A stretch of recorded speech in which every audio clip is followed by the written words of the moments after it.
Kailangan ko po ng makauwi para na po mapagaling ang mga kamay ko. Ayan po, sa dami-rami sugat na yan, tinitiis ko araw-araw para magtrabaho. Sinubukan ko na pong magpaalam sa mga amo ko pero hindi po nila ako pinapayagan. Nang sabi sa akin, kailangan ko daw yung bayaran yung mga nagastos nila papunta ko po dito sa Kuwait. Tulungan niyo po ako. Hindi ko na po talaga kaya. Nangingitim na po siya. Hindi man na kami makapagpahinga. Kausapin po natin sa linyang telepono ang kababayan natin si Ma'am Nomi. Magandang tanghali po. Magandang tanghali po, sir. Ma'am, anong nangyari sa mga daliri ninyo? Nung una po, nangangati po siya. Nung bago pa lang ako dito, siguro mga 2 buwan ako. Tapos nagkasugat-sugat siya. Tapos nagsabi ko sa employer ko, kailangan ko po na magpagamot. Dinala din naman ako sa doktor. Sabi po ng doktor, kailangan ko po daw siyang ipahinga. Huwag munang basahin kasi allergy daw ako sa tubig. Tapos hindi naman po ako pinapayagan ng amo ko na hindi kumilos. So sa kabila ng sinabi ng doktor, hindi pinakinggan ng amo nyo yan? Opo, pinagsusuot lang po nila ako ng glove. Okay, maski na ho, pag sinabi ng doktor, tigil muna ang trabaho, tigil muna sana dapat. Yan ho bang sitwasyon nyo, ma'am, na iparating nyo na sa inyong agency? Tumawag po yung mama ko sa agency namin. Tapos, hindi po nila sinasagot yung tawag ng nanay ko. Sandali lang po, kausapin natin si Miss Rowie Kicho, Operations Manager ng PhilQ Manpower Services, ang agency ni Ma'am Noemi Badi. Regarding this Noemi Badi, family po ba niya yung nag-ano dyan? Kasi ma'am, yung office po kasi namin, meron akong Department for Welfare. So basically, gusto ko lang po malaman, ano po ba yung nirereklamo talaga ni Noemi? Okay, pero before ho tayo mag-usap, matanong ko, kayo ba yung sinuspindi ng POEA? No? Actually, sir, let me just clarify it. It's documentary po, suspension.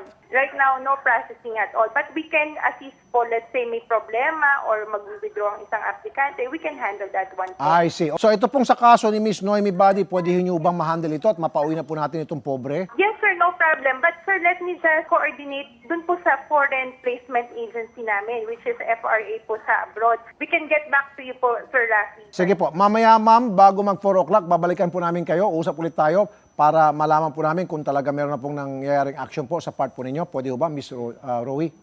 Yes, sir, no problem, Sir Rafi. Sir, can I just call my agency there in Kuwait and pwede po bang ipatext niyo sa secretary niyo? Ano po yung number niyo dyan so I can call you back? Sige po. Pagkatapos po itong program, kakausapin po namin kayo muli para doon po sa mga additional information. Magtulungan po tayo para mapauwi na po itong si Sure Miss po, sir. Badi. Yes po. Yun po ang gusto rin namin, sir. Don't worry. We will coordinate po the best we can po. Sige po. Salamat po, Miss Kicho. Thank you po. Have a good day po. Miss Noemi, steady lang po kayo dyan. Pagkatapos po nitong show, magtatawagan po kami ng agency ninyo, pati po yung OWA, para masiguro by today, meron pong darating tulong dyan sa inyo. Nang sa gayon, kayo po ay madala na po sa ating embahada. Konting tiis lang po, ma'am. Help is coming. Thank you po talaga, sir.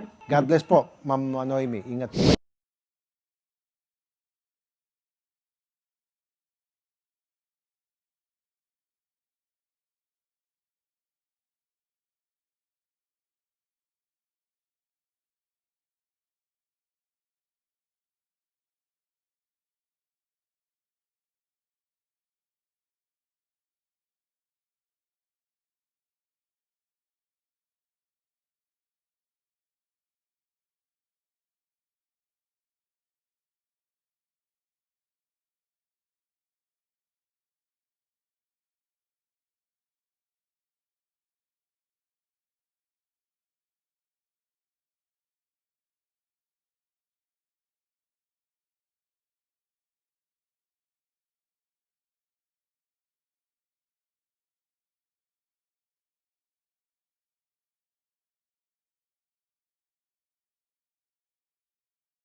Sir Rafi, mula Kuwait na pauwi niyo po ako. Ngayon pauwi na po ako ng Davao. Salamat po dito sa ticket ko. Ngayon makakapiling ko na po mga anak ko. Thank you po ng marami sa lahat ng naitulong sa akin.